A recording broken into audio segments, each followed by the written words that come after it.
As mãos dele estavam sempre geladas quando fechavam a porta do meu quarto. Foi assim que aprendi que aquele ser do mal não precisa de fogo para queimar uma alma do bem. As mãos dele estavam sempre geladas quando fechavam a porta do quarto. Foi assim que aprendi que o demônio não precisa de fogo para queimar uma alma. Bom dia, meus queridos. Aqui é a Dona Iracema, com meus 83 anos nas costas e uma história que guardei em silêncio por quase toda a minha vida. Falo diretamente da minha casinha simples em Cantagalo, interior do Rio de Janeiro, onde as montanhas escondem tantos segredos quanto os corações das pessoas. Antes de começar essa jornada tão difícil, queria agradecer por vocês estarem aqui comigo. É uma bênção poder compartilhar isso depois de tantos anos. Se puderem, deixem um comentário dizendo de onde estão assistindo este vídeo. Isso aquece meu coração de velhinha, saber que minhas palavras chegam em tantos lugares diferentes. E se inscrevam no canal, cliquem no gostei, para que outras pessoas possam ouvir também essa história que, infelizmente, ainda é a realidade de muitas meninas por esse Brasil afora. Nasci em 1940, numa época em que criança não tinha voz nem vez. Éramos para ser vistos, não ouvidos, como dizia minha mãe.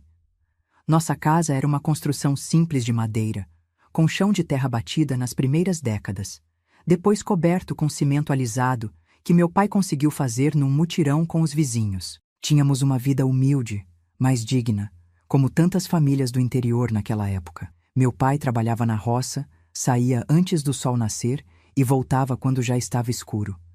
Minha mãe conseguiu um emprego de lavadeira na casa dos fazendeiros, os Mendonça, que eram os donos de quase tudo por ali. Ela saía logo depois dele, carregando trouxas de roupa nos braços, subindo e descendo aquelas ladeiras de terra vermelha que ficavam escorregadias na época das chuvas. Eu tinha 9 anos quando meu avô Jerônimo veio morar conosco. O pai do meu pai, um homem que carregava a Bíblia debaixo do braço e versículos afiados na ponta da língua. Ele tinha ficado viúvo e, como dizia minha mãe, homem não sabe se virar sozinho. Então, arrumaram um quartinho nos fundos da nossa casa, aquele que antes era o depósito de ferramentas. É uma bênção ter o seu Jerônimo aqui, dizia minha mãe. Ele pode olhar a Iracema enquanto estamos fora e ainda ajuda com as despesas. No começo, realmente parecia uma bênção. Vovô Jerônimo contava histórias da Bíblia que me fascinavam. Davi e Golias, Noé e sua arca, Moisés abrindo o mar. Ele tinha um jeito de contar que fazia tudo parecer mágico, importante. E quando falava de Jesus, seus olhos brilhavam de um jeito que eu achava que era fé verdadeira. Naquela época, eu ia para a escola de manhã. Saía junto com meu pai e minha mãe, com meu caderninho debaixo do braço, o uniforme remendado, mas sempre limpo e passado. Voltava por volta das 11 horas e vovô Jerônimo estava lá, esperando com o almoço pronto, geralmente um feijão com arroz e, nos dias bons, uma linguiça ou um pedaço de carne seca. Foi aos poucos que as coisas começaram a mudar. Tão devagar que nem percebi direito quando o olhar dele começou a pesar sobre mim como uma capa molhada. Eu tinha 12 anos quando precisei sair da escola. Não por escolha.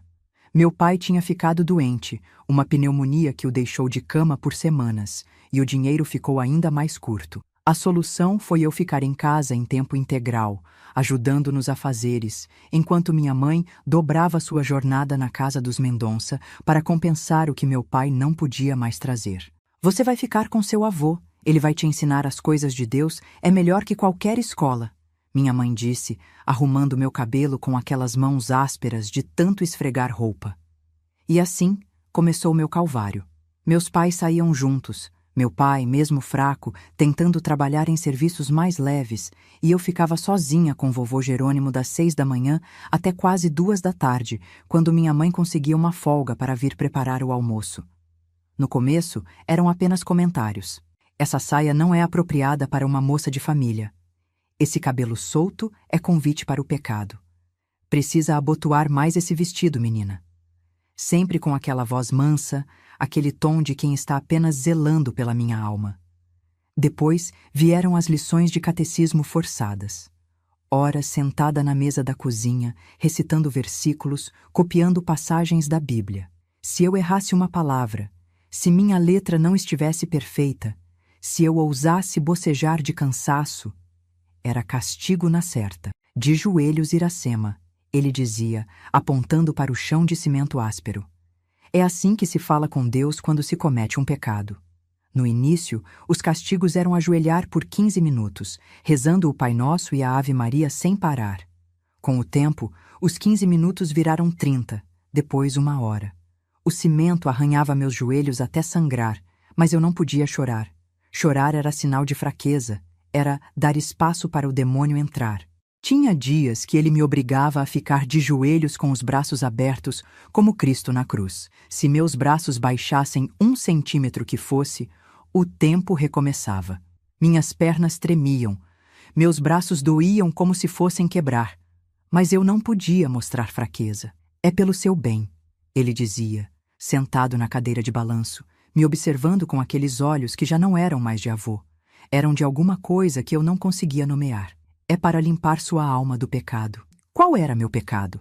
Eu não sabia. Ser menina? Estar crescendo? Existir? Aos 13 anos, meu corpo começou a mudar, e com ele, os pecados que vovô Jerônimo via em mim se multiplicaram. Um dia, me pegou penteando o cabelo na frente do pequeno espelho rachado que tínhamos na sala. Vaidade, ele rosnou, arrancando o pente da minha mão com tanta força que alguns fios de cabelo vieram junto. Sabe o que a Bíblia diz sobre mulheres vaidosas? São como sepulcros caiados, bonitos por fora, cheios de podridão por dentro. Naquela tarde, o castigo foi diferente. Fui obrigada a ajoelhar no milho, grãos duros e pontiagudos fincando-se na pele tenra dos meus joelhos. E enquanto eu chorava silenciosamente, mordendo os lábios para não gritar, ele lia passagens sobre a queda de Eva, sobre como a mulher trouxe o pecado ao mundo. Repita comigo, ele ordenava. Eu sou a causa do pecado. Eu sou a tentação. Meu corpo é um instrumento do diabo. E eu repetia, as palavras saindo entre soluços engasgados, os joelhos sangrando, a alma se quebrando um pouco mais a cada sílaba forçada. Depois desse dia, os rituais se tornaram mais frequentes, mais elaborados. Ele dizia que via o demônio em mim, que precisava expulsá-lo, que era sua missão divina me salvar de mim mesma. Quando meus seios começaram a aparecer sob as blusas, ele me obrigou a usar faixas apertadas para escondê-los. Instrumento de perdição, ele murmurava, os olhos fixos justamente onde não deveriam estar. A faixa machucava, cortava minha respiração, deixava marcas vermelhas na pele que ardiam por dias. Aos 14 anos, tive minha primeira menstruação. Assustada, sem entender direito o que estava acontecendo, corri para minha mãe, que chegou mais cedo naquele dia. Ela me explicou brevemente, com palavras práticas e diretas, me deu uns panos para usar e disse que agora eu era moça feita e precisava ter ainda mais cuidado. Não sei como, mas vovô Jerônimo descobriu. Talvez tenha visto os panos estendidos no varal dos fundos, talvez tenha ouvido minha conversa com minha mãe. Naquela noite, enquanto meus pais dormiam exaustos do trabalho, ele entrou no quartinho que eu dividia com meus irmãos mais novos. Venha comigo, sussurrou, me puxando pelo braço com tanta força que deixou marcas roxas nos dias seguintes. Precisamos limpar esse pecado de você. Me levou para a cozinha, onde a única luz vinha de uma vela que ele já tinha acendido. Na mesa, a Bíblia aberta no Levítico, naquelas passagens sobre a impureza da mulher durante seu período. De joelhos, ordenou, a voz diferente, mais baixa, quase um sibilo. Eu obedeci, tremendo de medo e de frio. Era julho. As noites em Cantagalo podiam ser geladas. O chão estava tão frio que parecia queimar. Você agora carrega a marca de Eva, ele disse, circundando a mesa, a vela projetando sombras monstruosas nas paredes de nossa cozinha pobre. Seu corpo é uma fonte de pecado. Você é uma tentação ambulante, uma armadilha do diabo para os homens de bem. E então começou o ritual. Eu, de joelhos, tendo que repetir frases horríveis sobre mim mesma. Que eu era impura, que meu corpo era sujo, que eu carregava a maldição de Eva, que era minha culpa se os homens tinham pensamentos pecaminosos. Mais alto, ele exigia quando minha voz falhava. Deus precisa ouvir seu arrependimento. Depois veio a parte que mais me aterrorizava. Ele colocava as mãos sobre minha cabeça, rezava em uma língua estranha e então me obrigava a pedir perdão a ele, não a Deus, a ele, por tentá-lo. Você me tenta com esse corpo de perdição, dizia, a voz tremendo de uma forma que só anos depois eu entenderia. Peça perdão por me fazer ter pensamentos impuros. É sua culpa, sua responsabilidade. E eu pedia, chorando silenciosamente, as lágrimas caindo sobre o chão frio, misturando-se com o sangue dos meus joelhos machucados. Pedia perdão por algo que não tinha feito, por um crime que não tinha cometido, por existir. Esse ritual se repetiu por anos. Anos. Não apenas durante meus períodos, mas por qualquer pecado que ele inventasse. Se eu sorrisse para o filho do vizinho, se eu cantarolasse uma música que não fosse religiosa, se eu demorasse demais no banho, qualquer coisa era motivo. Meus pais não percebiam, ou fingiam não perceber. Estavam sempre tão cansados, tão preocupados em colocar comida na mesa, que não viam os hematomas nos meus braços, não notavam como eu tinha deixado de sorrir, como eu me encolhia quando vovô Jerônimo entrava no cômodo. Aos 15 anos, comecei a ter pesadelos terríveis.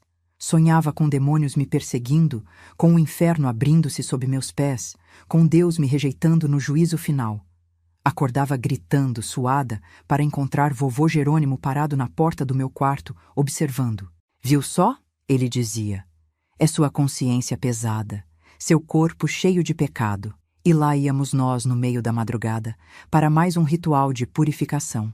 De joelhos, rezando, pedindo perdão por pecados que eu não tinha cometido, por pensamentos que nunca tive, por desejos que não eram meus. Foi nessa época que comecei a duvidar de Deus. Que Deus permitiria que uma menina sofresse assim? Que Deus deixaria um homem usar seu nome para aterrorizar uma criança? Que Deus ficaria em silêncio diante das minhas orações desesperadas por ajuda? Mas não podia expressar essas dúvidas.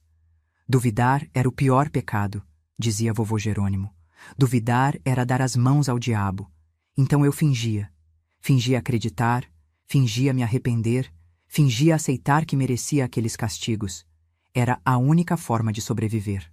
Uma noite, quando eu tinha quase 16 anos, algo diferente aconteceu. Vovô Jerônimo me acordou no meio da noite, como tantas vezes antes, me arrastou para a cozinha para mais um de seus rituais. Mas dessa vez, seus olhos estavam diferentes.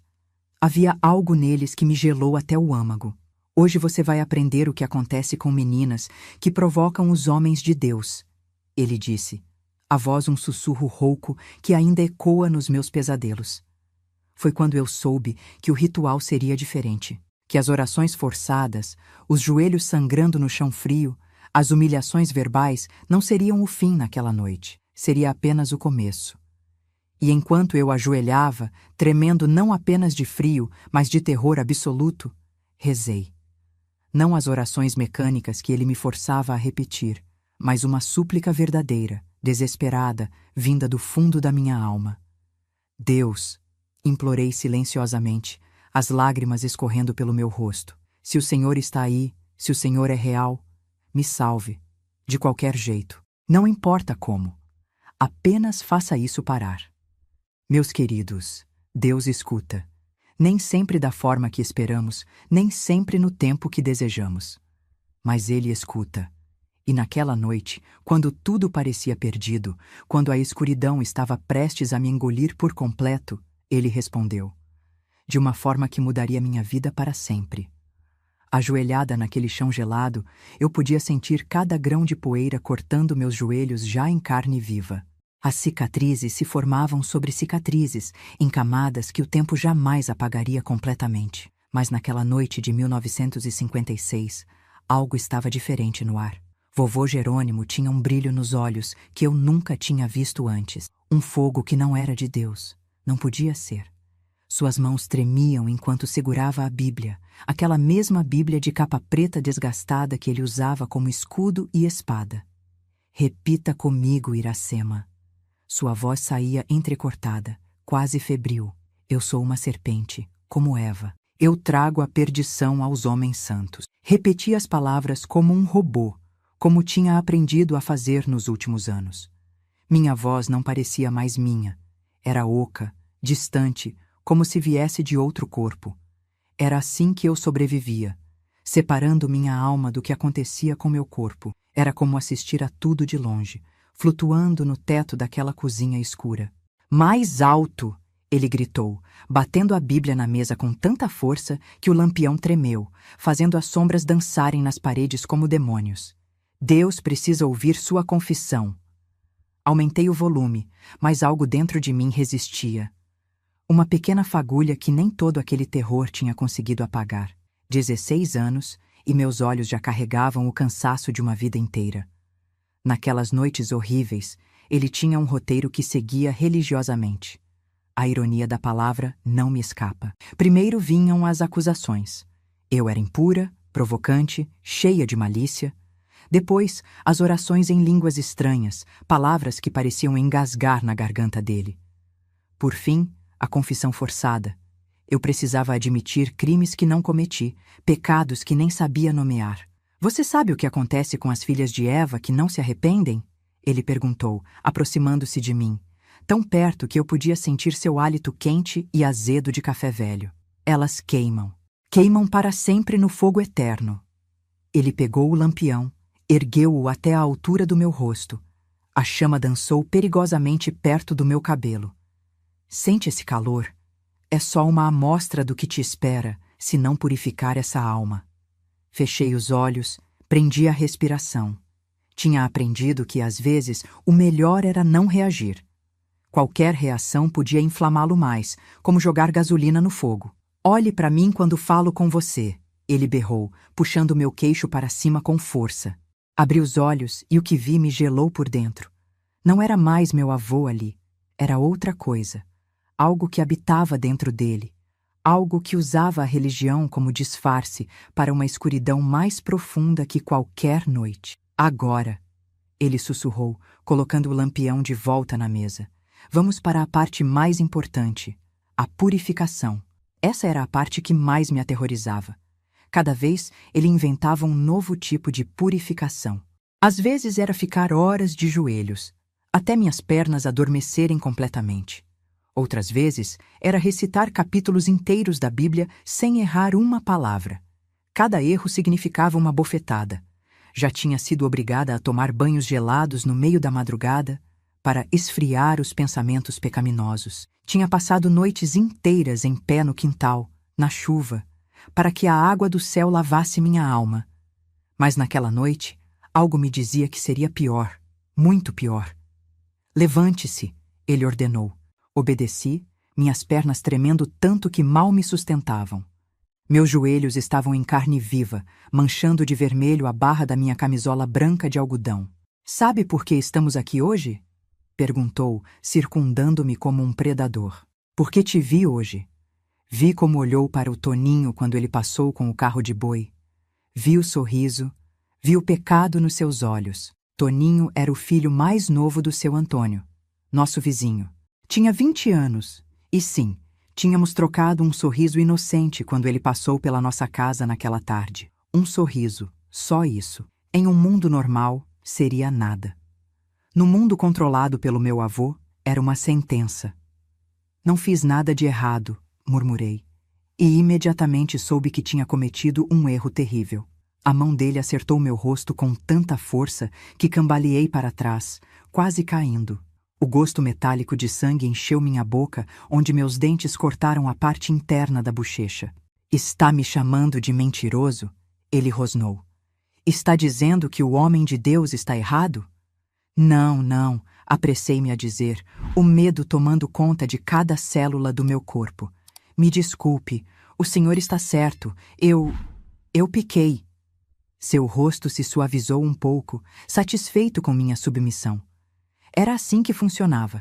Qualquer resistência só piorava tudo. Eu tinha aprendido a arte de dobrar sem quebrar, de ceder sem me perder completamente. Bom, ele disse, agora vamos limpar esse pecado. Hoje vamos fazer diferente. Ele foi até o armário da cozinha, aquele velho de madeira carunchada que guardava nossas poucas louças e mantimentos. Abriu a gaveta de baixo e tirou algo que não consegui identificar imediatamente na penumbra. Quando se virou, vi que era uma tesoura. Grande, pesada, daquelas usadas para cortar tecido. Seu cabelo, ele disse aproximando-se. É sua vaidade, seu instrumento de sedução. Vamos acabar com isso. Meu cabelo era a única coisa da qual me orgulhava. Preto, grosso, longo até a cintura. Minha mãe sempre dizia que era igual ao da minha avó paterna quando jovem, antes dela morrer do coração. Era a única conexão que eu tinha com essa avó que nunca conheci. A única herança física que recebi dela. Por favor, supliquei, as lágrimas brotando instantaneamente. Por favor, não. De joelhos, ele ordenou, ignorando meu apelo. E agradeça a Deus por esse ato de purificação. Ajoelhei-me novamente naquele chão implacável, o corpo todo tremendo. Ele se posicionou atrás de mim e eu fechei os olhos, sentindo as lágrimas quentes escorrendo pelo rosto, contrastando com o frio que sentia por dentro. O som da tesoura cortando os primeiros mechas foi como um grito na noite silenciosa. Cada corte, cada mecha caindo no chão, era como perder um pedaço de mim mesma. Não era apenas cabelo, era dignidade, identidade, a última coisa que ainda era verdadeiramente minha. Repita comigo, ele dizia entre os cortes. Agradeço a Deus por me livrar da vaidade. Agradeço a Deus por me purificar. E eu repetia, a voz embargada pelas lágrimas, enquanto ele transformava meu cabelo em um amontoado irregular, cortando tão rente em alguns lugares que a tesoura arranhava meu couro cabeludo, deixando pequenos cortes que ardiam. Quando terminou, pegou um espelho quebrado que ficava pendurado na parede e colocou na minha frente. Olhe para você agora. Menos tentadora, não é? Menos perigosa. A imagem que vi quase não reconheci. Uma menina com olhos assustados, o rosto manchado de lágrimas e sangue, o cabelo destroçado como se tivesse sido atacada por um animal selvagem. Algumas partes estavam quase na raiz, outras ainda tinham alguns centímetros. Era uma visão de pesadelo. Agradeça, ele exigiu. Obrigada, murmurei, sem conseguir olhar mais para aquele reflexo quebrado. Ele colocou o espelho de lado e ajoelhou-se na minha frente. Seus olhos agora tinham aquele brilho estranho novamente, algo que ia além da satisfação por ter me purificado. Agora vem a parte mais importante, ele disse, a voz mudando para algo mais baixo, mais íntimo, que fez meu estômago revirar. A verdadeira purificação. Foi nesse momento que soube que todos os horrores anteriores tinham sido apenas o prelúdio, que o verdadeiro inferno estava apenas começando. Ele ergueu a mão, tocou meu rosto de uma forma que nenhum avô deveria tocar uma neta. Seus dedos desceram pelo meu pescoço, parando na gola da minha camisola. Um corpo tão jovem, tão cheio de pecado, murmurou, mais para si mesmo que para mim. Precisa ser purificado completamente. Fechei os olhos, sentindo-me tão suja, tão impotente, tão pequena diante daquele mal disfarçado de santidade. Naquele momento, todo o ensinamento religioso que ele tinha me forçado a engolir durante anos se revelou como realmente era. Não era Deus que falava através dele. Era algo muito, muito mais escuro. Deus, rezei silenciosamente, sem mover os lábios. Se o Senhor existe mesmo, se está me ouvindo, por favor, me tire daqui, de qualquer jeito, não importa como. Seus dedos começaram a desabotoar minha camisola e eu me preparei para o pior. Tinha ouvido histórias de outras meninas no vilarejo, sussurros sobre tios, padrastos, vizinhos. Histórias que terminavam com olhares baixos e frases incompletas. Agora eu entenderia o que ficava por trás daqueles silêncios. Você vai me agradecer. Ele sussurrou, o hálito quente e azedo contra meu rosto. Vai agradecer por eu salvar sua alma. E então, como se minha oração silenciosa tivesse sido ouvida, algo aconteceu. Primeiro foi um espasmo. Suas mãos, que seguravam minha camisola, de repente apertaram o tecido com uma força anormal. Seus olhos se arregalaram, não mais com aquele brilho predatório, mas com algo novo. Surpresa, confusão, que... Ele começou, mas a palavra ficou engasgada. Sua mão esquerda soltou minha camisola e foi até o peito, agarrando a camisa como se tentasse arrancar algo de dentro dele. O rosto, antes corado pela excitação doentia, agora ficava rapidamente pálido, depois com um tom azulado. A boca se abriu e fechou como a de um peixe fora d'água, buscando o ar que não vinha.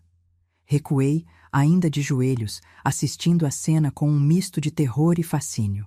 Ele cambaleou para trás, derrubando a cadeira, a mão ainda apertando o peito com força, os olhos agora cheios de pânico.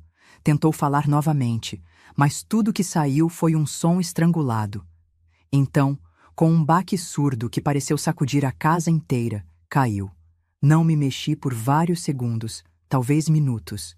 Apenas fiquei ali, olhando para o corpo do meu algoz estirado no chão da cozinha, a luz fraca do lampião lançando sombras grotescas sobre seu rosto contorcido. Quando finalmente encontrei forças para me aproximar, toquei seu pescoço, procurando um pulso como tinha visto minha mãe fazer quando meu irmãozinho ficou muito doente uma vez. Não havia nada. Nenhuma pulsação, nenhum movimento, nenhuma respiração. Vovô Jerônimo, o homem que por anos tinha sido o demônio disfarçado de anjo na minha vida, estava morto. Um ataque cardíaco fulminante, diria depois o médico que raramente vinha àquelas bandas. Olhei para minhas mãos, depois para o corpo, depois para o céu que podia ver pela janelinha da cozinha. Um céu estrelado, indiferente ao drama que acabara de se desenrolar sob seu manto escuro. Foi o Senhor? Sussurrei para as estrelas distantes. Foi o Senhor que atendeu minha oração? Não houve resposta, claro. Apenas o silêncio da noite, o vento sussurrando nas folhas da mangueira do quintal, o pio distante de uma coruja. Mas naquele momento, ajoelhada no chão frio, com meu cabelo destroçado caído ao meu redor como uma oferenda macabra, com o corpo do meu torturador estirado na minha frente, eu soube. Soube que, de alguma forma, minha oração desesperada tinha chegado aos ouvidos divinos. Que no exato momento em que o mal estava prestes a atingir seu ápice, uma mão invisível tinha intervindo. Não me mexi por um longo tempo. Não chamei por ajuda. Não gritei. Apenas fiquei ali, processando o que tinha acontecido, tentando entender o que aquilo significava para mim, para minha vida, para minha fé tão machucada. O que se faz quando sua oração por salvação é atendida com a morte de alguém? Como se sente quando seu torturador cai morto aos seus pés, no exato momento em que estava prestes a cometer o pior de seus crimes? Gratidão? Terror? Culpa? Alívio? Era tudo isso, misturado num turbilhão que me deixava tonta, confusa, perdida entre sentimentos que não conseguia nomear completamente. Quando o primeiro raio de sol entrou pela janela, iluminando o corpo no chão com uma luz dourada quase sagrada, finalmente me levantei. Minhas pernas estavam dormentes, meus joelhos em carne viva. Toquei meu cabelo destroçado, sentindo as partes irregulares, os cortes no couro cabeludo. E então fiz algo que não fazia verdadeiramente há anos. Rezei. Não as orações mecânicas e vazias que ele me obrigava a repetir, não as súplicas desesperadas por salvação. Foi uma oração diferente. Uma conversa real com qualquer força divina que pudesse estar me ouvindo. Não sei se foi o Senhor que fez isso, sussurrei, olhando para o corpo no chão. Não sei se devo agradecer ou pedir perdão. Não sei o que isso faz de mim. Mas se foi o Senhor, obrigada. E por favor, me mostre o caminho agora, porque estou perdida. Então, saí para o quintal, para o ar fresco da manhã, deixando para trás o corpo frio e a escuridão da cozinha. O sol nascia sobre as montanhas de Cantagalo, tingindo o mundo de dourado e rosa, como se nada tivesse acontecido, como se a noite não tivesse trazido morte e libertação em um mesmo pacote terrível. Sentei-me no velho tronco que usávamos como banco, sob a mangueira, e esperei. Esperei meus pais voltarem do trabalho, esperei a vida decidir o que faria comigo agora. E enquanto esperava, algo estranho aconteceu dentro de mim. Uma sensação que não reconheci imediatamente porque tinha sido roubada de mim há tanto tempo. Paz. Uma paz frágil, incerta, misturada com culpa e confusão, mas ainda assim, paz. Pela primeira vez em anos, não havia um monstro esperando nas sombras. Não haveria mais noites de joelhos no chão frio. Não haveria mais rituais de humilhação. Não haveria mais aqueles olhos me seguindo pela casa, medindo cada movimento, buscando pecados em cada gesto. Eu estava livre. E enquanto o sol subia no céu, banhando meu rosto marcado pelas lágrimas e pelo terror da noite anterior, algo mais nasceu dentro de mim, tão frágil quanto um broto depois de uma longa seca, mas igualmente persistente. Esperança. A esperança de que, talvez, Deus realmente existisse. Não o Deus cruel e vingativo de vovô Jerônimo, mas algo diferente. Algo que tinha ouvido o grito silencioso de uma menina aterrorizada e tinha respondido da única forma possível naquele momento. Era um começo. Um começo sangrento, traumático, marcado pelo horror, mas ainda assim, um começo. O primeiro dia de uma vida que, embora eu ainda não soubesse, seria longa o suficiente para encontrar a cura, a paz e, eventualmente, até mesmo o perdão. O corpo do meu avô ficou estendido naquele chão de cozinha por quase 2 horas antes que meus pais chegassem. 2 horas em que não chorei, não gritei, apenas fiquei sentada no quintal, olhando o sol subir no céu como se fosse um dia qualquer. Ouvi o grito da minha mãe antes mesmo de vê-la. Um grito que rasgou o silêncio da manhã como um relâmpago, seguido pelos passos apressados do meu pai. Não me movi. Sabia que precisavam me encontrar por conta própria, precisavam juntar as peças daquele quebra-cabeça macabro. Iracema! Iracema! A voz da minha mãe era puro pânico enquanto corria pelo quintal. Quando me viu sentada sob a mangueira, parou abruptamente. Seus olhos percorreram meu cabelo destroçado, minha camisola manchada de sangue dos meus joelhos, meu rosto inchado da bofetada. Meu Deus, menina, o que aconteceu? Seu avô? Ele está... morto, completei, com uma voz que não parecia minha. Uma voz calma demais, distante demais. Ele teve um ataque. Durante a noite, meu pai apareceu logo atrás dela, o rosto uma máscara de choque e confusão. O que você fez, Iracema? O que você fez com meu pai? A acusação me atingiu como um tapa, mas não mais forte que os que já tinha recebido. Não me defendi. Apenas olhei para ele com aqueles mesmos olhos vazios que tinha desenvolvido como proteção. Eu não fiz nada. Foi o coração dele. Dr. Renato pode confirmar quando vier. Meu pai avançou, os punhos cerrados, o rosto contorcido em uma mistura de dor e raiva. Por um momento, pensei que ele fosse me bater, continuar de onde seu pai tinha parado. Mas minha mãe entrou na frente. Olhe para ela, Jair. Olhe para o estado dela. O que aquele velho fez com nossa filha? Foi a primeira vez que ouvi minha mãe se referir ao meu avô como aquele velho, não como seu Jerônimo ou seu pai quando falava com meu pai. Algo tinha mudado no momento em que ela me viu naquele estado. Meu pai parou, olhando-me realmente pela primeira vez em anos. Viu o cabelo cortado brutalmente, os joelhos em carne viva, os olhos vazios de uma menina que tinha visto coisas que nenhuma criança deveria ver. O que ele fez com você? Perguntou, a voz agora embargada, uma mistura de medo e compreensão tardia. Não respondi imediatamente. Como explicar anos de terror em palavras? Como descrever as noites de joelhos no chão frio, as humilhações, as orações forçadas, o medo constante? Como fazer ele entender o que seu próprio pai tinha se tornado? Ele me purificava, disse finalmente, a palavra saindo como veneno da minha boca.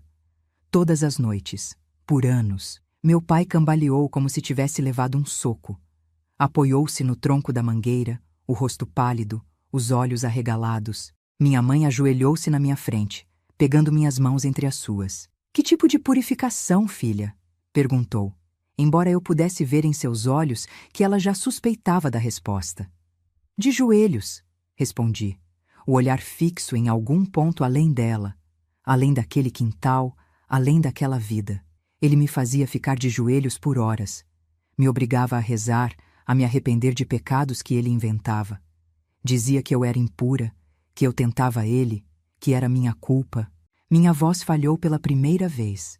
As lágrimas que não tinham vindo durante toda a noite e manhã finalmente transbordaram. Minha mãe me puxou para seus braços, apertando-me contra seu peito ossudo, seu próprio corpo sacudindo com soluços. Minha filha, minha filhinha, por que você nunca disse nada? Por que guardou isso tudo sozinha? Afastei-me um pouco, olhando diretamente nos olhos dela. Vocês acreditariam? Acreditariam na palavra de uma menina contra a do grande homem de Deus? Ela não respondeu, e seu silêncio foi resposta suficiente. Não, eles não teriam acreditado. Teriam pensado que eu estava exagerando, inventando histórias, sendo rebelde. Teriam me castigado por falar mal do velho Jerônimo, o patriarca respeitado, o homem que carregava a Bíblia debaixo do braço. Meu pai ainda não tinha se movido. Parecia petrificado, encostado na mangueira. Seus olhos iam do meu cabelo destroçado para a casa, onde o corpo de seu pai jazia na cozinha. O que aconteceu ontem à noite? Ele perguntou finalmente, a voz pouco mais que um sussurro. O que aconteceu para ele, para o coração dele? Fechei os olhos por um momento, revivendo a cena. Os dedos dele nos botões da minha camisola, o brilho doentio nos olhos, o espasmo repentino, a mão agarrando o peito, o corpo caindo com um baque surdo. Ele ia fazer algo pior. Respondi simplesmente. Algo que nunca tinha feito antes. E então, ele caiu, como se uma mão invisível tivesse atingido seu coração. Minha mãe fez o sinal da cruz, murmurando uma oração. Meu pai cobriu o rosto com as mãos, os ombros largos sacudindo em um choro silencioso. As próximas horas passaram como em um sonho estranho. Dr. Renato veio, confirmou o que eu já sabia. Ataque cardíaco fulminante. Não havia marcas de violência no corpo, além de alguns arranhões nas mãos, facilmente explicados pela queda. O médico olhou para mim, para meu estado, e vi em seus olhos que ele entendia mais do que dizia. A menina precisa de cuidados. Disse para meus pais antes de sair, físicos e outros tipos. O enterro foi 2 dias depois. Uma cerimônia pequena, apenas a família e alguns vizinhos. O pastor da igreja local, que tantas vezes tinha elogiado a devoção do meu avô, falou sobre como ele era um homem de Deus, um exemplo de fé, um pilar da comunidade. Fiquei no fundo, usando um lenço para cobrir meu cabelo destroçado, os olhos baixos, a mente longe. Ninguém perguntou por que não chorei. Ninguém, exceto Dona Celestina, a parteira do vilarejo, uma mulher já idosa que tinha trazido ao mundo quase todas as crianças daquela região, incluindo a mim. A morte traz liberdade às vezes, não é, menina? Ela sussurrou quando veio me dar os pêsames, seus olhos sábios e antigos, vendo muito mais do que os outros. Não se culpe pelo alívio que sente. Algumas pessoas só trazem escuridão, mesmo carregando a Bíblia. Olhei para ela, surpresa. Como sabia? Como podia ver o que nem meus próprios pais tinham percebido por anos? Tenho olhos velhos, mas que enxergam bem, ela respondeu como se lesse meus pensamentos. Vi como ele olhava para você. Vi como você murchava quando ele estava por perto. Vi os joelhos machucados, os olhos mortos. Deveria ter feito algo. Me perdoe por não ter feito. Naquele momento, algo quebrou dentro de mim. Não de dor, mas de alívio. Alguém tinha visto. Alguém sabia. Eu não estava louca. Não tinha imaginado o horror. Era real, e alguém além de mim sabia disso. Não foi culpa sua, respondi, a voz tremendo. Não foi culpa de ninguém, exceto dele. Ela apertou minha mão.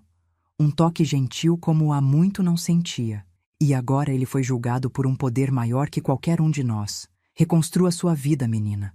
Não deixe que o que ele fez defina quem você é. Nas semanas que se seguiram, a vida na nossa casa mudou completamente. O quarto dos fundos, onde meu avô tinha vivido, foi esvaziado.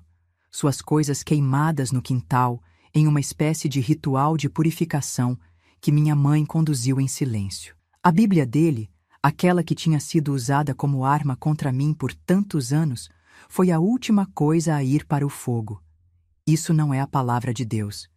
minha mãe disse enquanto as chamas consumiam as páginas gastas. É o esconderijo do diabo. Meu pai demorou mais a se recuperar. Não apenas da morte do seu pai, mas da revelação de quem ele realmente era. Durante semanas, mal conseguia olhar para mim, carregando uma culpa que o curvava como um peso físico. Uma noite, quase um mês depois do enterro, ele entrou no quarto que eu dividia com meus irmãos. Sentou-se na beirada da minha cama, as mãos grandes e calejadas repousando incertas sobre os joelhos. Iracema, começou, a voz rouca de quem tinha chorado. Nunca vou me perdoar por não ter protegido você. Por não ter visto o que estava acontecendo sob meu próprio teto. Olhei para ele no escuro, vendo não o homem forte que sempre tinha sido aos meus olhos, mas um homem quebrado pelo peso da verdade. Não foi culpa sua, pai. Ele enganou todo mundo. Era bom nisso. Era meu dever te proteger, insistiu, a voz embargada. E falhei. Deixei aquele monstro fazer o que fez com você, enquanto eu trabalhava, pensando que estava tudo bem, que você estava segura. Naquela noite, pela primeira vez, contei tudo. Tudo mesmo. Cada detalhe dos anos de abuso, cada humilhação, cada noite de joelhos no chão frio. E pela primeira vez, meu pai chorou abertamente na minha frente. Grandes soluços que sacudiam seu corpo forte como tempestades. Quando terminei, ele fez algo que não fazia desde que eu era muito pequena. Me abraçou. Um abraço desajeitado, tímido, de quem não sabe se tem o direito de oferecer conforto depois de falhar tão terrivelmente. Mas ainda assim, um abraço. Vamos superar isso, prometeu, a voz firme apesar das lágrimas. Vamos curar essa família. E nunca mais ninguém vai te machucar assim, filha. Nunca mais. Nos meses que se seguiram, nossa família passou por uma lenta transformação. O fantasma do meu avô ainda pairava pelos cantos da casa, mas cada dia ficava um pouco mais fraco, um pouco mais distante. Meu cabelo começou a crescer novamente, irregular no início, depois mais uniforme. Minha mãe cortou as pontas para deixá-lo mais apresentável, e cada centímetro que crescia era como uma pequena vitória sobre o passado. Voltei para a escola, para a surpresa de muitos no vilarejo que não entendiam por que uma moça de quase 17 anos precisava de estudos. Vai ser alguém na vida, né, meu pai dizia agora. Vai ser livre, independente. Não vai precisar de homem nenhum para te sustentar. Palavras que nunca pensei que ouviria dele. Um homem criado na roça, com ideias tradicionais sobre o papel da mulher. Mas a tragédia muda as pessoas, às vezes para melhor. A cicatrização não foi linear nem rápida. Havia dias em que acordava gritando, revivendo os horrores nas minhas noites de sono. Havia momentos em que um homem passava muito perto de mim na rua e eu congelava de terror. Havia domingos em que não conseguia entrar na igreja porque o cheiro de incenso me lembrava as purificações forçadas. Mas havia também dias bons, dias em que ria com as colegas da escola, em que ajudava minha mãe na cozinha e não sentia medo, em que olhava para o céu e não me perguntava se Deus me odiava. Quando completei 18 anos, comecei a trabalhar como ajudante na farmácia do vilarejo. Um trabalho simples, organizando prateleiras, atendendo clientes, aprendendo sobre remédios e ervas. Foi lá que conheci João, um rapaz de 20 anos que tinha vindo de 3 Rios para trabalhar como aprendiz do farmacêutico. João era diferente de qualquer homem que eu tinha conhecido. Gentil, respeitoso, nunca invasivo. Ele me cortejou por meses, com uma paciência que me deixava confusa. Não estava acostumada com homens que pediam permissão, que esperavam, que respeitavam limites. Nosso primeiro beijo só aconteceu depois de quase um ano de namoro. Estávamos sentados à beira do rio que corta Cantagalo, sob a sombra de uma árvore. Ele segurou minha mão, olhou nos meus olhos. "Posso te beijar, Iracema?" perguntou, a voz tremendo de nervoso. Aquele pedido simples, aquela pergunta que mostrava respeito pelo meu corpo, pela minha escolha, me emocionou mais do que qualquer declaração de amor poderia.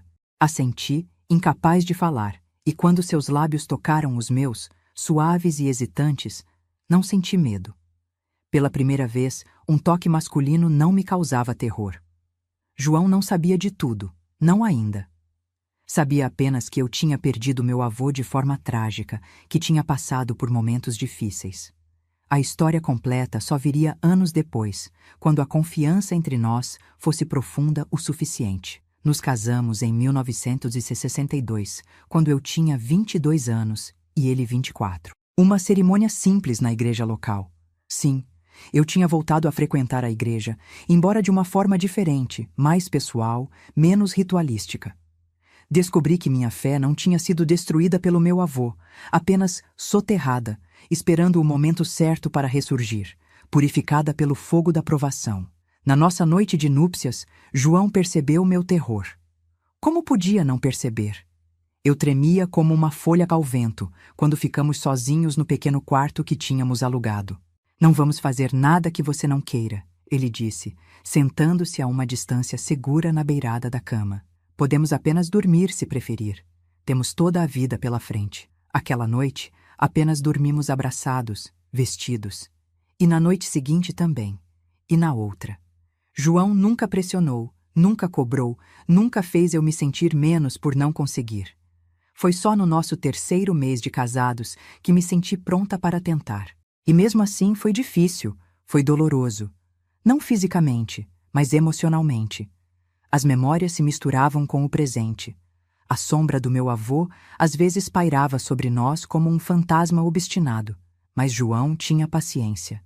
Infinita paciência. Parava no instante em que eu pedia, perguntava sempre antes de me tocar de uma forma nova, mantinha as luzes acesas para que eu pudesse ver que era ele, sempre ele, nunca o monstro dos meus pesadelos. Nossa primeira filha nasceu em 1964.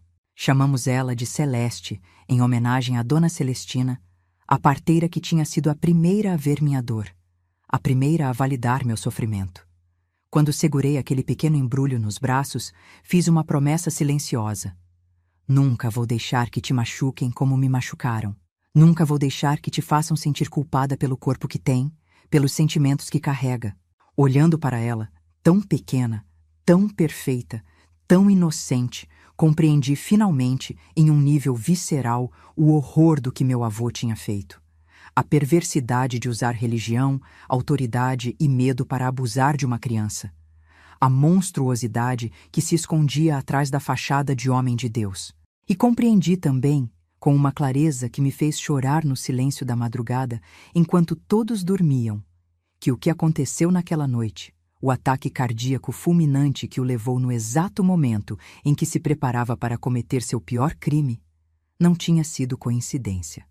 Tinha sido, sim, uma intervenção. Um milagre brutal, terrível em sua execução, mas ainda assim, um milagre.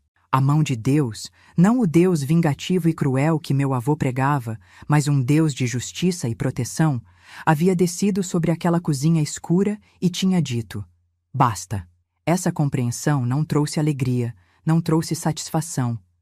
Trouxe uma aceitação solene, um entendimento profundo de que há forças maiores que nós, operando de formas que não podemos compreender completamente.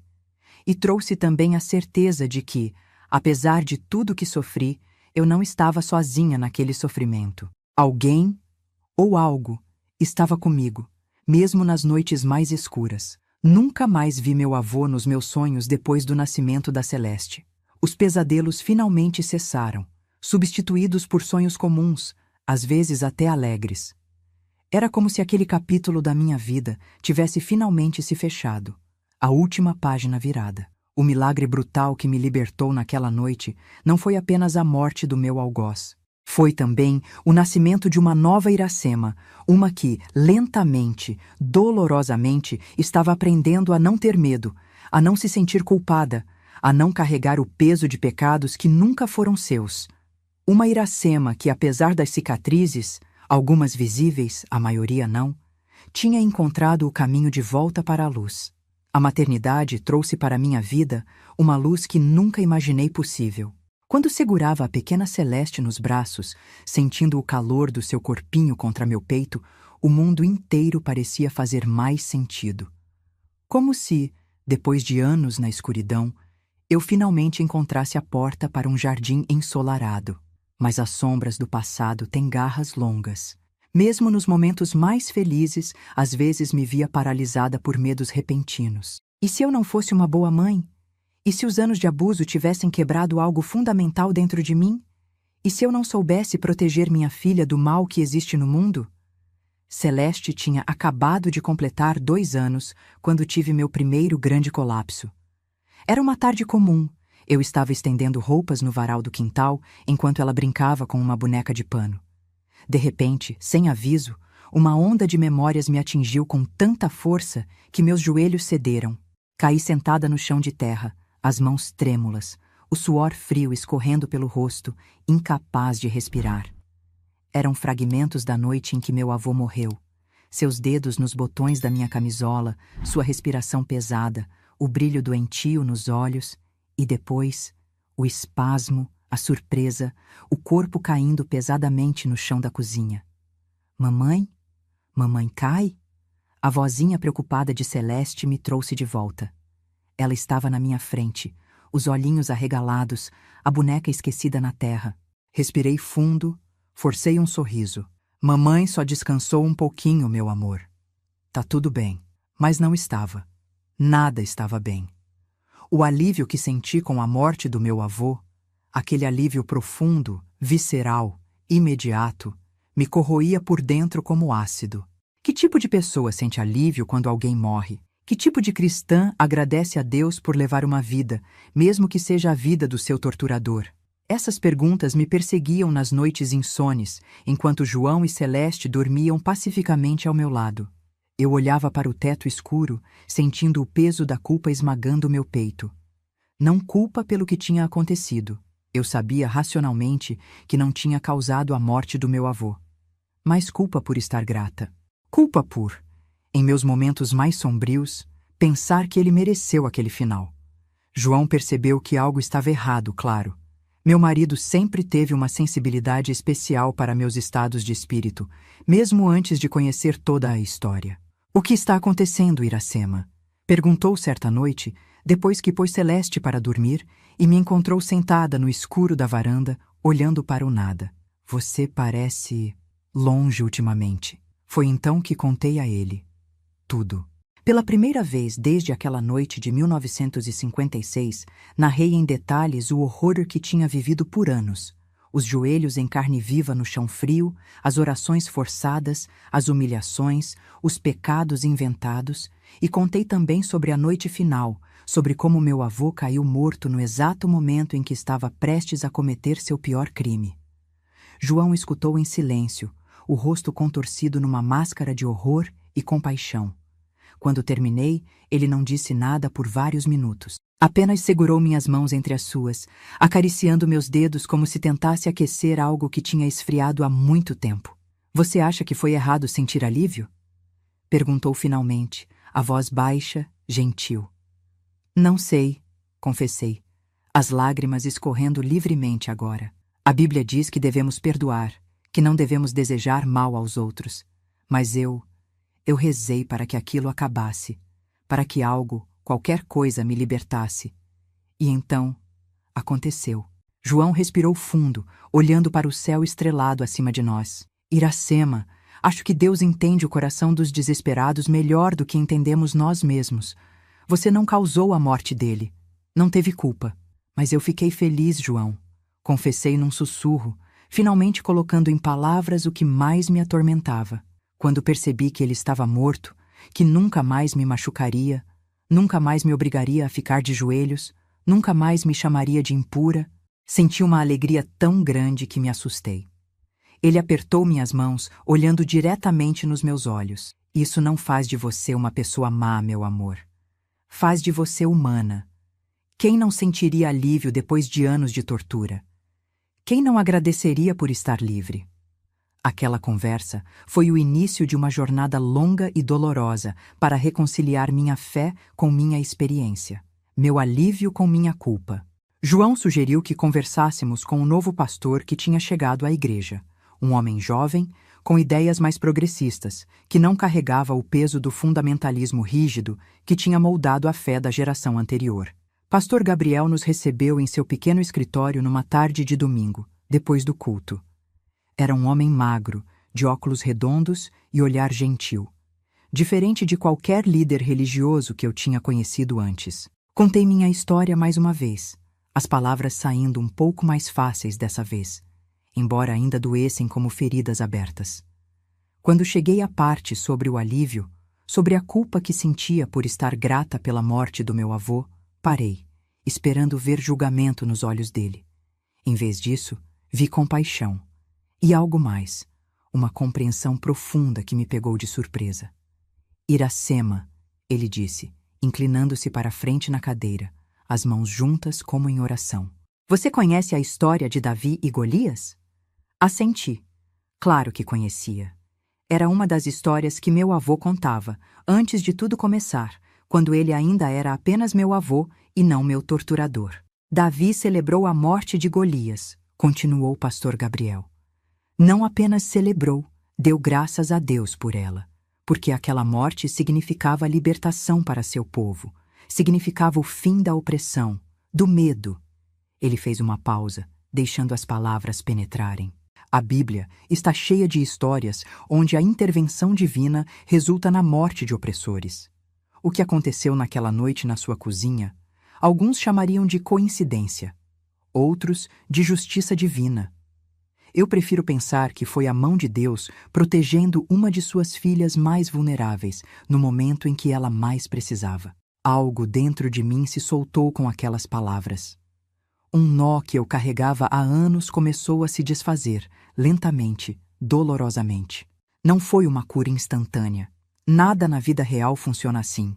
Foi o início de um processo, o primeiro passo de uma escalada longa e difícil de volta à luz. Nos meses que se seguiram àquela conversa, comecei a fazer algo que nunca tinha feito antes: estudar a Bíblia por conta própria. Não as passagens selecionadas pelo meu avô para me fazer sentir suja e culpada, mas o livro como um todo, com suas contradições, suas belezas, suas histórias de queda e redenção.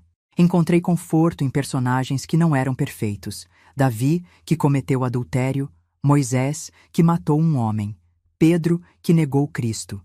Pessoas falhas, humanas, que mesmo assim foram amadas e usadas por Deus. E encontrei uma passagem que se tornaria minha âncora nos momentos de dúvida. Romanos 8:28. Sabemos que todas as coisas cooperam para o bem daqueles que amam a Deus, daqueles que são chamados segundo o seu propósito. Todas as coisas, mesmo as terríveis, mesmo as que não entendemos completamente, mesmo aquelas que nos deixam com sentimentos conflitantes de alívio e culpa. Em 1966, nasceu nosso segundo filho, Gabriel. Sim, em homenagem ao pastor que tinha sido instrumento de tanta cura na minha vida. Um menino de olhos vivos e sorriso fácil, tão diferente do avô cujo nome nunca mencionávamos em casa. A maternidade, que tinha começado como um desafio assustador com Celeste, agora se tornava uma fonte de cura, de propósito. Cada abraço que dava nos meus filhos, cada beijo de boa noite, cada história contada sob o cobertor, tudo isso era um ato de rebelião contra o passado, uma afirmação de que o ciclo de abuso tinha sido quebrado. Com João, construímos uma família baseada no respeito, no amor genuíno, na fé que liberta em vez da religião que aprisiona. Nossa casa era o oposto daquela onde cresci, cheia de risadas, de música, de conversas honestas. Claro, não era perfeita. Tínhamos nossos problemas, nossas discussões, nossos momentos difíceis. Passamos por dificuldades financeiras quando a farmácia onde João trabalhava fechou em 1970. Enfrentamos a doença do pequeno Gabriel, uma pneumonia que quase o levou aos 4 anos. Vivemos as dores e alegrias comuns a qualquer família. Mas havia uma diferença fundamental. Enfrentávamos tudo juntos, como parceiros, como iguais. Não havia medo entre nós.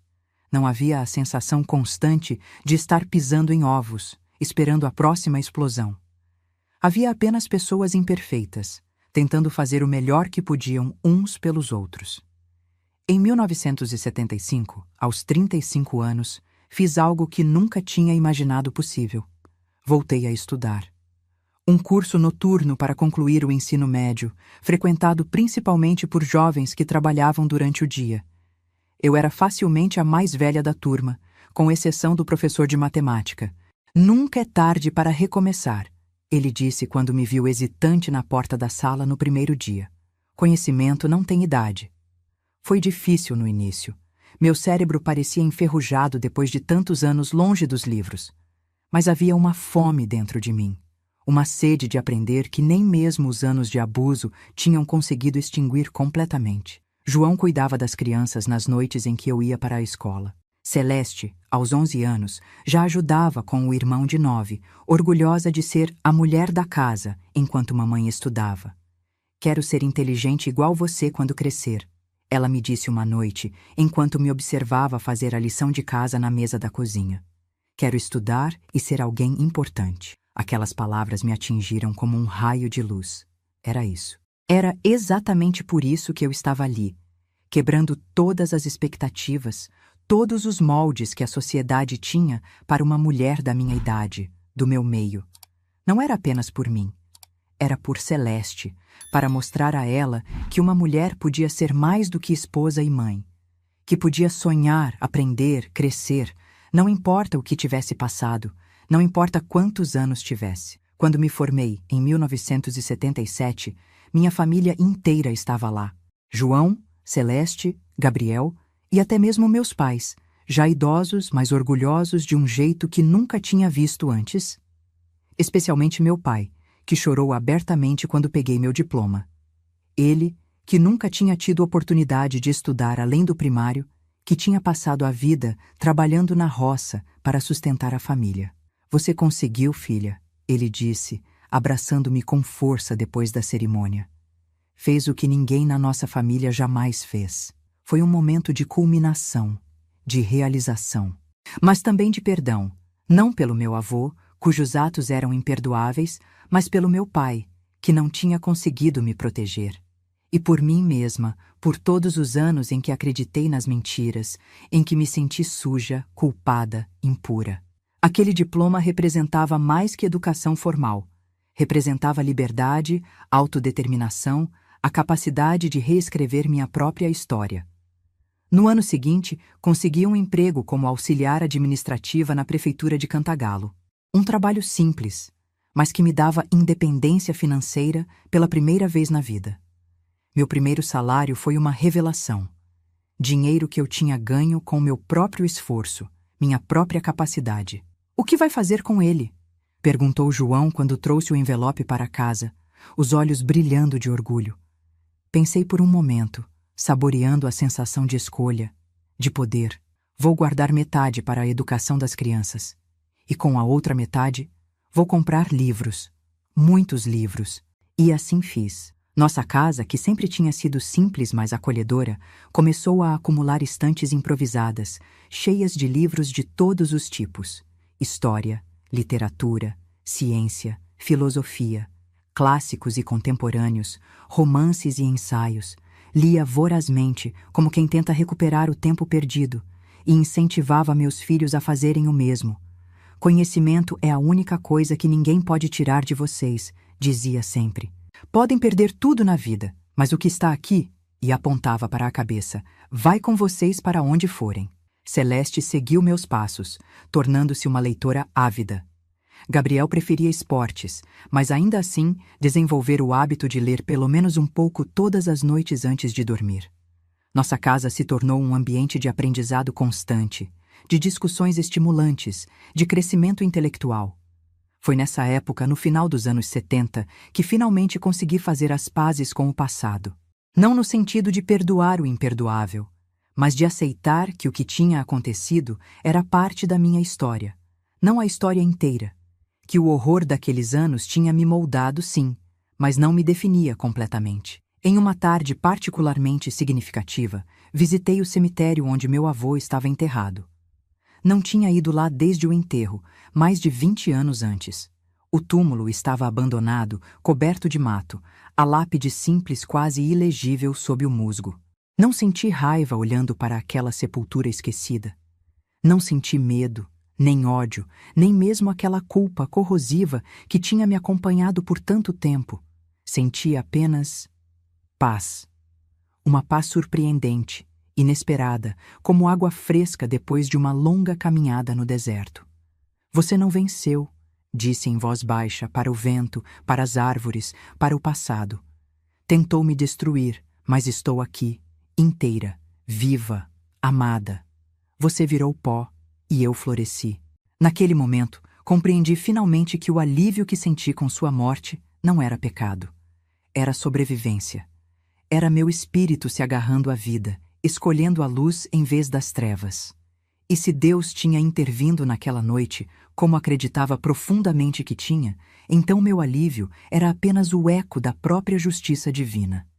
Saí do cemitério sentindo-me mais leve do que em décadas, como se tivesse finalmente deposto um fardo que carregava há tanto tempo que tinha se tornado parte do meu próprio corpo. Voltei para casa, para minha família, para os livros, para a vida que tinha construído das cinzas daquela noite terrível. Uma vida imperfeita, com seus altos e baixos, suas dores e alegrias, mas uma vida minha, escolhida, não imposta. Uma vida de possibilidades, não de limitações. O alívio e a culpa, que por tanto tempo se digladiaram dentro de mim, finalmente encontraram um equilíbrio. Não através do esquecimento. Nunca esqueci. Nunca poderia. Mas através da aceitação. Da compreensão de que sentimentos contraditórios podem coexistir, que podemos carregar múltiplas verdades ao mesmo tempo. Podia sentir alívio pela morte do meu torturador e ainda ser uma boa pessoa. Podia agradecer a Deus pela intervenção que me salvou e ainda ser uma cristã genuína. Podia lembrar do horror e ainda escolher a alegria, a vida, o amor. E assim, passo a passo, dia após dia, reconstruí não apenas minha vida, mas minha relação com o divino. Uma relação baseada não no medo, na culpa ou na punição, mas no amor, na graça, na aceitação. Um Deus que não me exigia perfeição, apenas honestidade, que não me queria de joelhos no chão frio, mas de pé, forte, olhando para o futuro com esperança. Um Deus que naquela noite terrível de 1956 tinha ouvido o clamor desesperado de uma menina aterrorizada e tinha respondido da única forma possível naquele momento, com um milagre brutal, terrível em sua execução, mas perfeito em seu timing. Uma intervenção que, vista através das lentes do tempo e da maturidade, revelava-se como o que realmente era: amor em sua forma mais pura, mais feroz, mais protetora. E por isso, finalmente, pude dizer sem culpa, sem medo, com a certeza tranquila de quem encontrou a verdade no fundo da própria alma. Obrigada, Senhor, por tudo, até pelo que não entendi na hora, até pelo que me pareceu terrível, até pelo milagre brutal que me libertou e me permitiu estar aqui hoje, contando esta história. Os anos 80 chegaram trazendo ventos de mudança para o Brasil e também para minha vida. Celeste, minha primogênita, preparava-se para prestar vestibular, sonhando com a faculdade de Direito. Gabriel entrava na adolescência com a inquietude típica daqueles anos, cheio de perguntas sobre o mundo, sobre si mesmo. João e eu completamos 20 anos de casamento em 1982. 2 décadas de um amor construído pedra por pedra, dia após dia, com paciência e respeito. Eu tinha 42 anos e, olhando para trás, mal reconhecia a menina aterrorizada que fui um dia. O trabalho na prefeitura, os estudos continuados, os livros que devorávamos em família, tudo isso me transformou numa mulher diferente. Não perfeita, não sem cicatrizes, mas inteira de um jeito que não achei possível por muito tempo. Quando Celeste foi aprovada na UERJ, nossa família viveu uma revolução. Minha filha seria a primeira pessoa da família a entrar numa universidade. O orgulho que senti naquele dia, vendo seu nome na lista de aprovados publicada no jornal, não tem tamanho que caiba em palavras. Foi você, mãe, ela disse, abraçando-me com força depois de receber a notícia. Foi você que me ensinou que uma mulher pode ser o que quiser. Engoli as lágrimas, segurei seu rosto entre minhas mãos. Não, minha filha. Você conseguiu porque é forte, inteligente e determinada. Eu só mostrei um caminho possível, Você é quem decidiu trilhá-lo. A ida de Celeste para o Rio de Janeiro foi um momento agridoce. A alegria da realização misturada com a dor da separação. Arrumamos suas poucas roupas numa mala velha, juntamos dinheiro para o aluguel de um quarto numa pensão perto da faculdade. Não tínhamos muito, mas o que tínhamos oferecemos com amor. Lembre-se de quem você é, disse a ela na rodoviária, segurando suas mãos entre as minhas. Lembre-se de onde veio. Não deixe ninguém fazer você se sentir menos por ser do interior, por não ter roupas caras, por falar diferente. Ela sorriu, aquele sorriso luminoso que sempre aquecia meu coração. Eu sei quem sou, mãe. Sou filha de Iracema e João, neta de... Ela hesitou, como sempre fazíamos quando quase mencionávamos aquele nome. Sou neta de minha avó que nunca conheci, mas que dizem que tinha o mesmo cabelo que eu. Abracei-a com força, sentindo seu corpo jovem e forte contra o meu. Quantas noites passei acordada depois daquele dia, rezando pela sua segurança, sua felicidade. Quantas vezes peguei o telefone público da praça para ligar para a pensão, só para ouvir sua voz por alguns minutos preciosos. Foi nessa época que João começou a participar de um grupo de estudos bíblicos diferente de tudo que conhecíamos antes. Não era na igreja tradicional, mas na casa de um professor universitário aposentado que tinha se mudado para Cantagalo. Professor Cláudio, um homem de barba branca e olhos gentis, tinha passado anos estudando teologia em São Paulo e trazia uma abordagem completamente nova para as escrituras. Ele ensina de um jeito que faz tudo fazer sentido, Iracema. João me disse um dia, voltando animado de um dos encontros. Não é aquela coisa de meter medo, de falar em pecado e condenação o tempo todo. É sobre amor, sobre justiça, sobre como viver melhor aqui e agora. Relutante no início, ainda carregava cicatrizes profundas relacionadas à religião, acabei concordando em acompanhá-lo em um dos encontros. Era uma noite de junho, o ar frio da serra entrando pelas janelas da sala simples, mas acolhedora da casa do professor. Sentei-me no canto, observando o pequeno grupo, cerca de 10 pessoas, de idades e origens diversas. Uma dona de casa, um pedreiro, uma enfermeira do posto de saúde, um jovem professor da escola local. Pessoas comuns, com perguntas reais, buscando respostas que fizessem sentido em suas vidas cotidianas. Professor Cláudio começou falando sobre as bem-aventuranças, aquelas frases famosas de Jesus no Sermão da Montanha. Mas ele as apresentou de uma forma que nunca tinha ouvido antes. Quando Jesus diz, bem-aventurados os pobres de espírito, não está glorificando a pobreza ou o sofrimento, explicou ele, os olhos brilhando por trás dos óculos redondos. Está anunciando uma reviravolta na ordem do mundo. Está dizendo que aqueles que a sociedade considera fracos, marginalizados, sem valor, são precisamente os que estão no centro do reino de Deus. Algo despertou dentro de mim com aquelas palavras. Uma faísca de reconhecimento, de compreensão. Por anos, tinha me sentido exatamente assim, marginalizada, fraca, sem valor. Primeiro pelos abusos do meu avô, depois pela culpa que carreguei, depois pelas expectativas limitadas que a sociedade tinha para uma mulher da minha origem e posição. Jesus estava virando a mesa, continuou o professor. Estava desafiando o sistema religioso opressivo de seu tempo, que usava Deus para controlar, para aterrorizar, para manter as pessoas, especialmente os mais vulneráveis, em submissão constante. Meus olhos se encheram de lágrimas.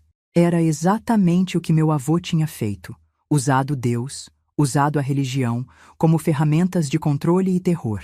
E aqui estava esse homem de barba branca, dizendo que Jesus estava do outro lado, contra esse tipo de abuso. Depois do estudo, quando todos tomavam chá e conversavam em pequenos grupos, aproximei-me timidamente do professor. O senhor realmente acredita que Deus não é como os religiosos rígidos o pintam? Perguntei, a voz quase um sussurro.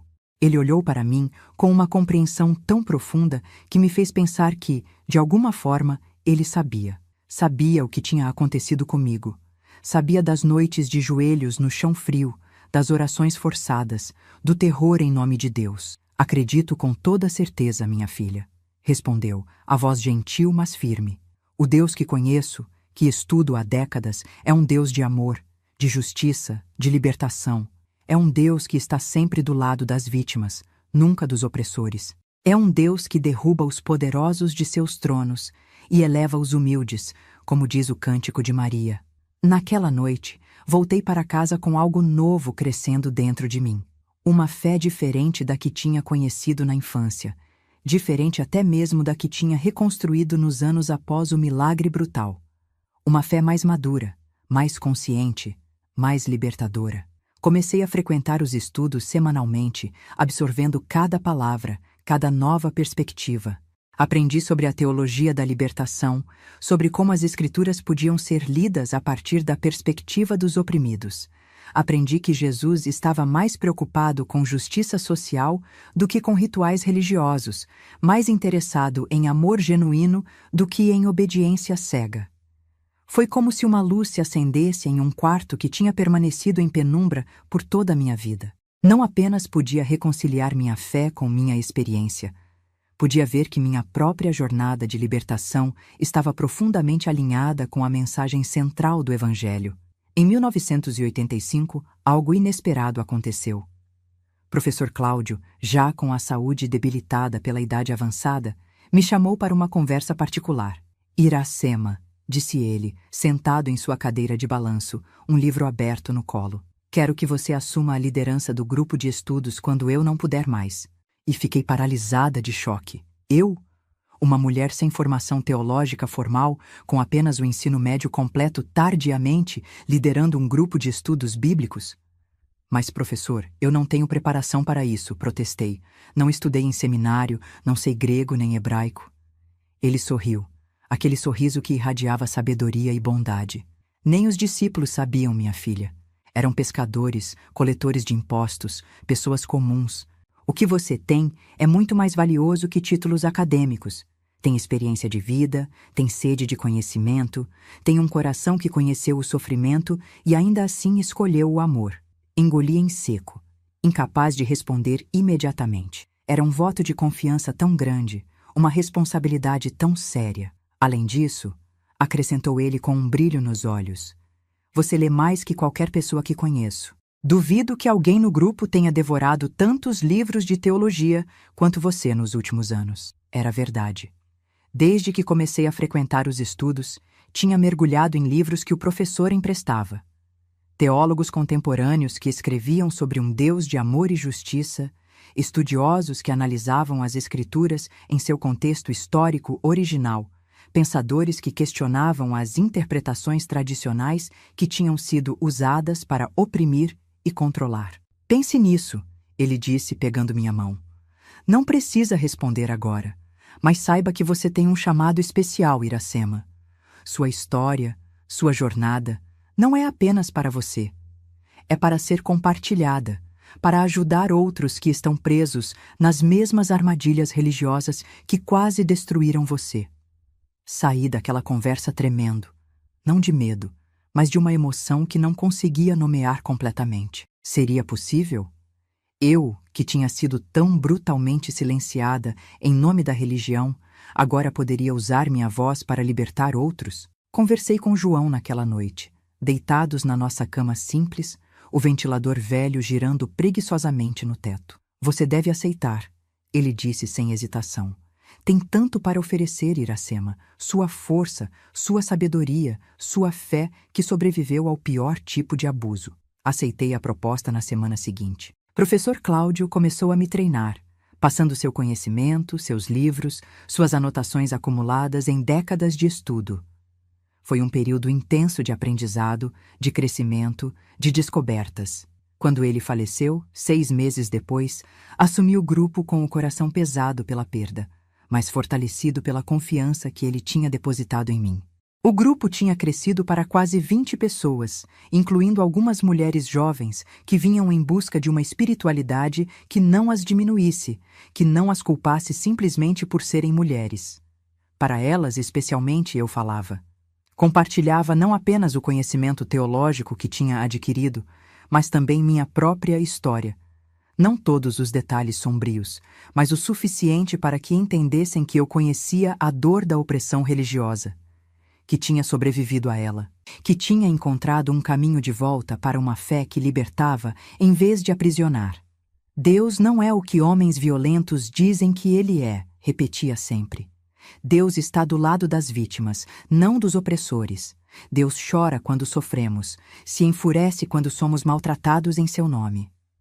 Nos anos que se seguiram, nosso grupo se tornou um refúgio para muitos em Cantagalo. Pessoas que tinham sido feridas por igrejas tradicionais, que carregavam culpas impostas por líderes religiosos autoritários, que buscavam uma espiritualidade mais autêntica e menos opressiva. Não éramos uma igreja no sentido tradicional. Não tínhamos hierarquia, dogmas rígidos ou rituais obrigatórios. Éramos apenas pessoas buscando juntas, aprendendo juntas, crescendo juntas. Éramos uma família espiritual formada não por sangue ou obrigação, mas por escolha, por afinidade, por amor genuíno. Em 1988, quando o Brasil passava por sua redemocratização, Celeste se formou em Direito. A cerimônia foi no Rio de Janeiro e nossa família inteira viajou para assistir. João, eu, Gabriel, que agora cursava engenharia em Juiz de Fora, até meus pais, já bem idosos, mas determinados a ver a neta receber o diploma. Sentada naquele auditório, vendo minha filha em sua beca, o chapéu quadrado na cabeça de cabelos escuros como os meus, senti uma onda de gratidão tão intensa que quase me tirou o fôlego. Como tínhamos chegado até ali? Como, daquela noite terrível na cozinha escura de Cantagalo, tinha nascido essa vida, essa família, essa alegria? Obrigada, sussurrei.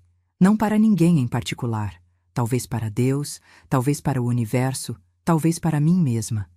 Obrigada por ter sobrevivido, por não ter desistido, por ter encontrado forças onde não parecia haver nenhuma. Celeste nos surpreendeu no jantar de comemoração, naquela noite. Mãe, pai, anunciou, segurando a mão do namorado, um rapaz gentil que conhecemos há pouco tempo. Tenho uma novidade. Fui convidada para trabalhar numa ONG que oferece assistência jurídica gratuita para mulheres vítimas de violência doméstica. Meu coração parou por um segundo. Depois acelerou. Filha, isso é maravilhoso. Ela sorriu, aquele sorriso luminoso que era sua marca registrada desde criança. Foi você que me inspirou, mãe. Suas histórias, mesmo as que você contava pela metade, com palavras cuidadosas. Sempre soube que havia algo mais ali, algo que você protegia para não nos machucar. Meus olhos se encheram de lágrimas. Nunca tinha contado os detalhes completos para meus filhos. Não queria que carregassem o peso do meu passado.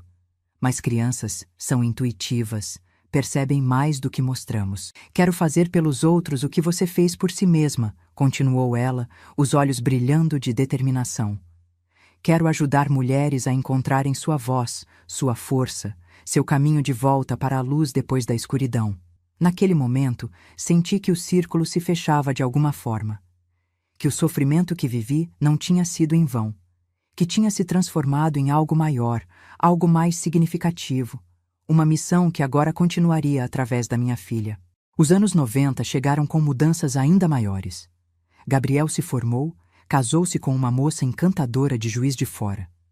Celeste desenvolveu um trabalho reconhecido nacionalmente na defesa de mulheres vítimas de violência. João e eu, agora na casa dos 50, continuávamos nosso trabalho em Cantagalo. Ele como gerente da nova farmácia que tinha aberto na cidade, eu dividindo meu tempo entre o emprego na prefeitura e o grupo de estudos que tinha crescido ainda mais. Em 1997, aos 57 anos, fiz algo que nem nos meus sonhos mais ousados tinha imaginado. Publiquei um livro. Não era uma grande editora, apenas uma pequena gráfica em Nova Friburgo, mas ainda assim era um livro com meu nome na capa. Fé além do medo, encontrando Deus depois do trauma. Um relato da minha jornada espiritual, sem os detalhes explícitos do abuso, mas com toda a verdade emocional da minha experiência. O livro circulou principalmente em grupos religiosos progressistas, em ONGs que trabalhavam com vítimas de violência, em pequenas comunidades de fé alternativas que buscavam uma espiritualidade mais autêntica. Não fiquei rica nem famosa, mas recebi cartas, dezenas delas, de mulheres que se identificaram com minha história, que encontraram esperança nas minhas palavras, que começaram sua própria jornada de cura depois de ler meu relato. Uma dessas cartas, em particular, me marcou profundamente. Era de uma senhora de 78 anos, de uma cidadezinha no interior de Minas Gerais. Querida Iracema, ela escreveu com uma caligrafia trêmula. Seu livro chegou às minhas mãos através da minha neta, que trabalha numa ONG. Nunca pensei que, aos meus anos de vida, encontraria palavras que explicassem o que vivi quando menina. Também fui abusada por um homem que usava a Bíblia como escudo e espada. Também carreguei culpa por décadas. Também tive que reconstruir minha fé das cinzas. Obrigada por me mostrar que não estou sozinha, que nunca estive. Obrigada por me dar palavras para sentimentos que carreguei em silêncio por toda a vida. Chorei ao ler aquela carta.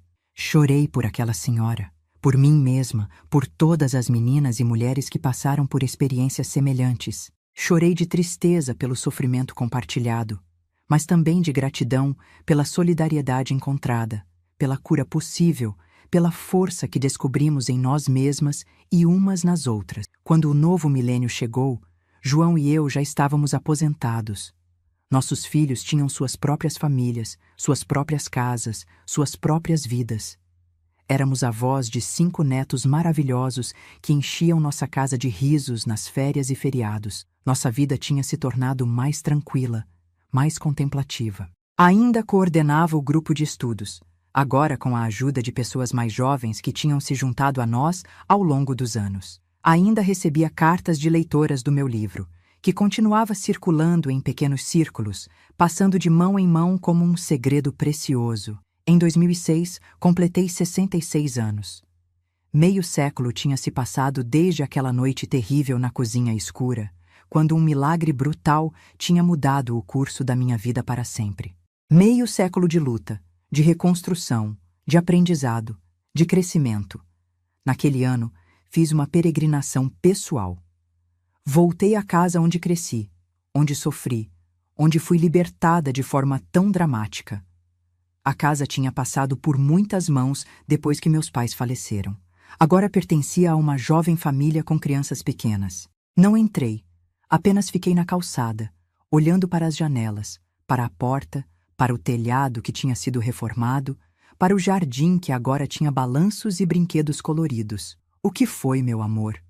Perguntou João, segurando minha mão enquanto observávamos a casa. Estou pensando em como os lugares mudam, como se transformam. Essa casa, que foi cenário de tanto horror, agora está cheia de risos de crianças, de vida nova. Ele apertou minha mão, entendendo perfeitamente o que eu queria dizer. Como você, Iracema. Como todos nós, se nos dermos a chance. Capazes de transformação, de renovação, de recomeço. Olhei para ele, para esse homem que tinha sido meu companheiro por mais de 4 décadas, que tinha me amado com paciência, com respeito, com constância. Que tinha acreditado na minha força quando eu mesma duvidava, que tinha caminhado ao meu lado na jornada de reconstrução, sem pressa, sem julgamento. Sabe o que mais me surpreende? Perguntei enquanto nos afastávamos lentamente da casa, voltando para o presente, para o futuro. Não é ter sobrevivido. É ter encontrado alegria, verdadeira alegria, não apenas ausência de dor. É ter construído uma vida que vale a pena ser vivida, não apenas suportada. Ele sorriu. Aquele sorriso que ainda depois de tantos anos fazia meu coração bater um pouco mais rápido. Você sempre foi mais forte do que pensa, Iracema. Sempre teve essa luz dentro de você, mesmo nos momentos mais escuros. Talvez ele estivesse certo. Talvez, mesmo naquelas noites de terror, de joelhos no chão frio, repetindo palavras que não eram minhas, já existisse em mim a semente do que me tornaria. A mulher que sobreviveu, que reconstruiu, que floresceu. Agora, aos 83 anos, olho para trás e vejo um caminho longo, sinuoso, às vezes escarpado, mas que me trouxe exatamente onde preciso estar. Vejo não apenas o horror dos primeiros capítulos, mas toda a beleza que veio depois. O amor encontrado, a família construída, a fé redescoberta, a voz recuperada. Compartilho essa história não para causar horror, nem para buscar pena, mas porque acredito no poder dos testemunhos. Acredito que nossas histórias, especialmente as mais difíceis, podem ser faróis para outros que ainda estão perdidos na escuridão. Se você está assistindo este vídeo e se identifica com qualquer parte da minha jornada, saiba que não está sozinho. Saiba que a escuridão, por mais densa que pareça, não é eterna. Saiba que é possível reconstruir, renascer, encontrar luz e sentido mesmo depois das experiências mais devastadoras. Antes de me despedir, gostaria de pedir que, se esta história tocou seu coração, deixe seu like, se inscreva no canal para acompanhar outras histórias como a minha. E não se esqueça de entrar no nosso grupo de WhatsApp. O link está na descrição abaixo. Lá compartilhamos diariamente histórias reais de outras vovós que, como eu, carregam experiências que podem iluminar seu caminho. A vida é breve, meus queridos. Mesmo 83 anos passam como um sopro quando olhamos para trás. O que importa não é quanto tempo vivemos, mas como transformamos nossas feridas em sabedoria, nosso sofrimento em compaixão, nossas cicatrizes em pontes que nos conectam uns aos outros. Que Deus abençoe cada um de vocês, do fundo do meu coração. E lembrem-se sempre, não importa o que tenham passado, não importa quão profunda seja a escuridão, existe um caminho de volta para a luz. Eu encontrei o meu. Vocês também encontrarão o seu. Encontrarão o seu. Encontrarão o seu. Encontrarão o seu. Encontrarão o seu. Encontrarão o seu. Encontrarão o seu. Encontrarão o seu. Encontrarão o seu. Encontrarão o